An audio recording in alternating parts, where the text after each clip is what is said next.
Hello everyone, कैसे हैं आप लोग। उम्मीद करते हैं आप सब अच्छे होंगे। आज की क्लास में हम पढ़ने वाले हैं क्लास 10th इंग्लिश का फर्स्ट राइट बुक का चैप्टर नंबर 3 से एक पोएम जिसका नाम है द बॉल पोएम और इसके पोएट है जॉन बेरीमैन। ठीक है, तो सबसे पहले एक ब्रीफ इंट्रोडक्शन देखते हैं। A boy loses a ball, एक लड़का अपना बॉल खो देता है। ही इज़ वेरी अपसेट, और वो काफ़ी निराश हो जाता है इसके बाद। A ball doesn't cost much, ऐसा नहीं है कि उस बॉल का दाम बहुत ज़्यादा है। Nor is it difficult two by another ball, और ऐसा भी नहीं है कि दूसरा बॉल खरीद पाना एक बहुत ही मुश्किल काम है। Why then is the boy so upset, तो ऐसा क्यों है कि वो लड़का काफ़ी अपसेट हो गया उस बॉल के खोने का बाद। Read the poem to see what the poet thinks has been lost, ये पोएम को पढ़िए और देखिए कि पोएट को क्या लगता है कि उस लड़के ने क्या खोया। और यही इस पोएम का मेन बात है। खोने को तो उस लड़के ने एक बॉल खोया है, लेकिन पोएट को क्या लगता है कि उस लड़के ने क्या क्या खोया उस बॉल के साथ। And what the boy has to learn from the experience of losing something, और कोई चीज़ खोने के बाद क्या चीज़ उस लड़के को सीखने को मिलता है, वो इस पोएम में हम लोग देखेंगे। ठीक है, तो ये दो क्वेश्चन का मेन जवाब हमें ढूंढना है इस पोएम में। चलिए स्टार्ट करते हैं। तो पोएट बोलते हैं, what is the boy now who has lost his ball, what is he to do. तो what is the boy now मतलब वो लड़का का हालत अभी कैसा है, वो लड़का अभी कैसा है। Who has lost his ball, जिस लड़के ने अपना एक बॉल खो दिया है। What is he to do, अब वो लड़का क्या करेगा। I saw it go merrily bouncing down the street and then merrily over, there it is in the water. तो I मतलब यहाँ पे पोएट है। पोएट बोलते हैं कि मैंने देखा, इट मतलब बॉल, मैंने देखा उस बॉल को जाते हुए मेरिली खुशी खुशी जाते हुए, बाउंसिंग और बाउंस करते हुए जाते हुए, डाउन द स्ट्रीट रास्ते से हो बॉल बाउंस करते हुए जा रहा था काफी खुशी खुशी। And then merrily over it is there it is in the water, और वो काफी खुशी से कहाँ जा गिरा, there it is in the water, अब वो बॉल जाके पानी में गिर गया। ठीक है, तो ऐसा पोएट बोलते हैं। नो यूज टू से oh there are other balls, ठीक है, और ऐसा कहना का कोई फायदा नहीं है कि बच्चे तुम इतना टेंशन मत लो, और भी बहुत सारे बॉल्स है आप वो खरीद लो, ये बोल के कोई फायदा नहीं होगा। क्यों? क्योंकि an ultimate shaking grief fixes the boy. Ultimate मतलब किसी भी चीज का मैक्सिमम लिमिट, ठीक है, फाइनल पॉइंट को बोलते हैं अल्टीमेट।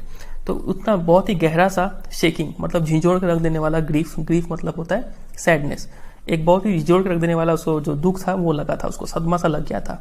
फिक्सेस द बॉय, ठीक है, सदमा लग गया था उस लड़के को। एज ही स्टैंड्स रिजिड, और वो काफी रिजिड मतलब ठोस सॉलिड की तरह खड़ा है, पत्थर की तरह खड़ा है। ट्रेमलिंग कांप रहा है। स्टेयरिंग डाउन, और वो नीचे देखे जा रहा है। ठीक है, all is young days into the harbour where his ball went. और अब ये देखिए, ये सबसे मेन लाइन है इस पोएम का। पोएट बोलते हैं कि all his young days into the harbour, वो क्या दिख रहा है नीचे, दिख रहा है कि उसके ऑल हिज यंग डेज का मतलब यहाँ पर चाइल्डहुड मेमोरीज है। तो उस बॉल के साथ साथ उसके जितने भी चाइल्डहुड मेमोरीज थे, ठीक है, बचपन की जो यादें थी, वो सब यादें क्या थी, इनटू द हार्बर। हार्बर का मतलब एक ऐसा प्लेस, ठीक है, place on the coast where ships can be tied up and protected from the sea and bad weather.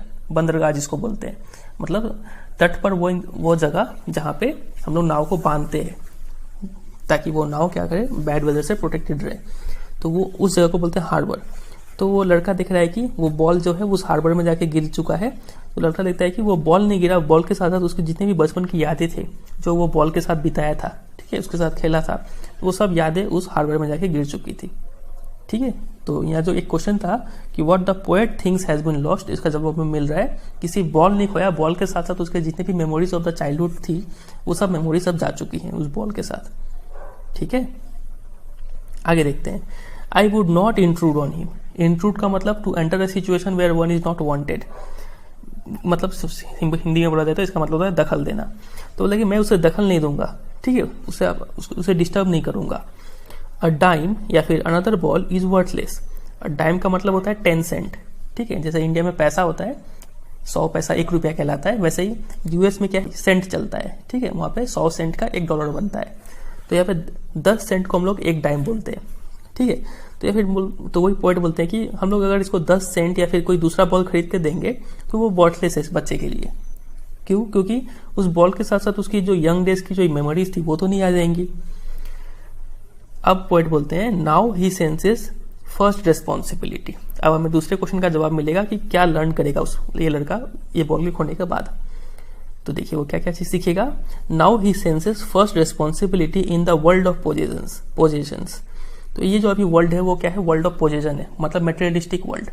इसका मतलब आप ऐसे समझिए कि आजकल क्या है, दुनिया में हर कोई क्या करता है, अपना प्रॉपर्टी, अपना संपत्ति बढ़ाने का कोशिश करता है। हो सकता है वो कोई मोबाइल नया खरीद रहा है, कोई नया कार खरीद रहा है, कोई नया सोफा, कोई नया घर ले रहा है, ठीक है। तो हर चीज को क्या, हर कोई क्या कर रहा है, एक मटेरियल ऑब्जेक्ट्स अपने घर में लाने का होड़ लगा हुआ है, ठीक है। तो ऐसे वर्ड को हम लोग बोलते हैं वर्ल्ड ऑफ पोजेशंस। हर कोई चाहता है कि कोई चीज पोजेस कर ले। पोजेशन का मतलब क्या होता है, ओन करना। हर कोई चाहता है कि हम लोग नई नई चीज ओन करते जाए। तो इस वर्ल्ड ऑफ पोजेशंस में, ठीक है, वो क्या करता है, वो सेंस करता है अपना पहला रेस्पॉन्सिबिलिटी। उससे अपना पहला रेस्पॉन्सिबिलिटी का आभास होता है, ज्ञान होता है। पहला रिस्पॉन्सिबिलिटी क्या है, to take care of his things.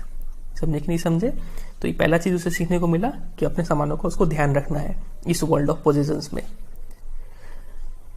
और आगे देखते हैं, पोएट बोलते हैं कि people will take balls, balls will be lost always little boy. Poet बोलते हैं कि इस वर्ल्ड ऑफ पोजीशन में, इस मटेरियलिस्टिक वर्ल्ड में क्या होंगे कि आप बॉल्स का मतलब यहाँ पे सिंबॉलिकली यूज किया गया है। बॉल्स का मतलब यहाँ पे है बिलोंगिंग्स, आपके संपत्ति, ठीक है। तो इस वर्ल्ड में क्या होंगे कि आपके संपत्ति क्या तो कभी पीपल ऐसे ही ले लेंगे, हड़प लेंगे, या फिर balls will be lost always, या फिर आपके संपत्ति, आपके प्रॉपर्टी हो जाएंगे, कभी खो सकते हैं। कोई भी कीमती चीज हो सकता है आपसे खो जाए इस वर्ल्ड में, ठीक है।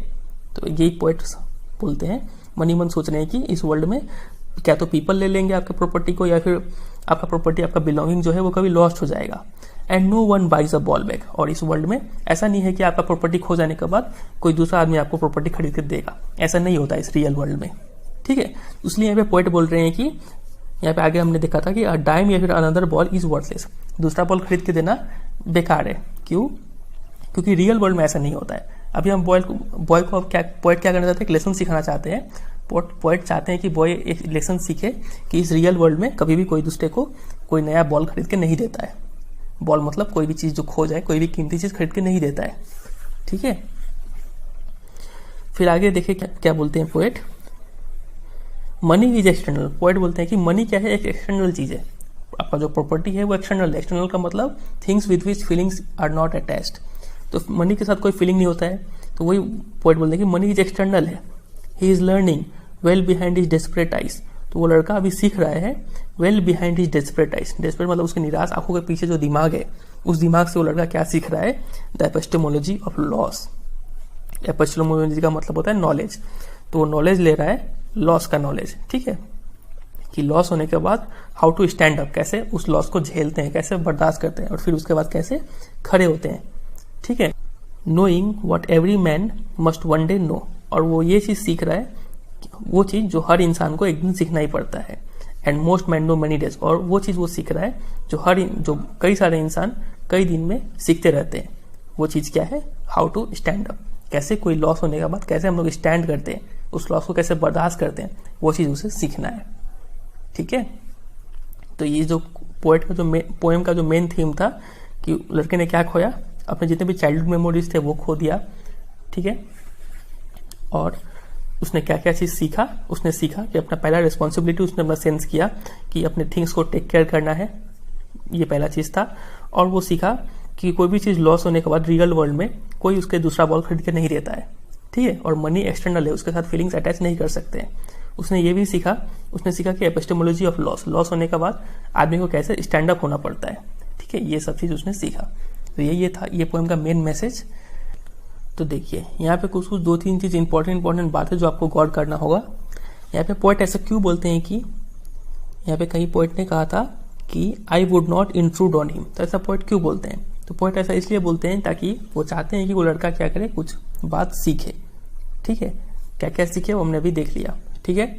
उसके बाद आप यहाँ पे देखिए कि ये देखिए यहाँ पे पोएट ने बोला कि all his young days into the harbour. इस फ्रेज से, इस लाइन से हमें क्या समझ में आता है? इस लाइन से हमें यह समझ में आता है कि उस लड़के ने उस बॉल के साथ काफी ज्यादा टाइम स्पेंड किया था। ये बात हमें यहाँ से समझ में आता है, ठीक है। उसके बाद हमने देखा कि ये लाइन, ही सेंसेस फर्स्ट रिस्पॉन्सिबिलिटी। इस लाइन से क्या पता चलता है? तो इस लाइन से ये पता चलता है कि उसने पहली बार अपनी लाइफ में कोई चीज खोया है, ठीक है। ये चीज पता चलता है। क्या लिखा है? फर्स्ट रिस्पॉन्सिबिलिटी, ठीक है। तो ये सब कुछ गौर करने वाला बात था। चलिए मूव करते हैं हम लोग मोस्ट इंपॉर्टेंट सेगमेंट पे, जो कि है पोएटिक डिवाइसेस। चलिए अब बात करते हैं राइमिंग स्कीम और कुछ इंपॉर्टेंट पोएटिक डिवाइसेस के ऊपर, ठीक है।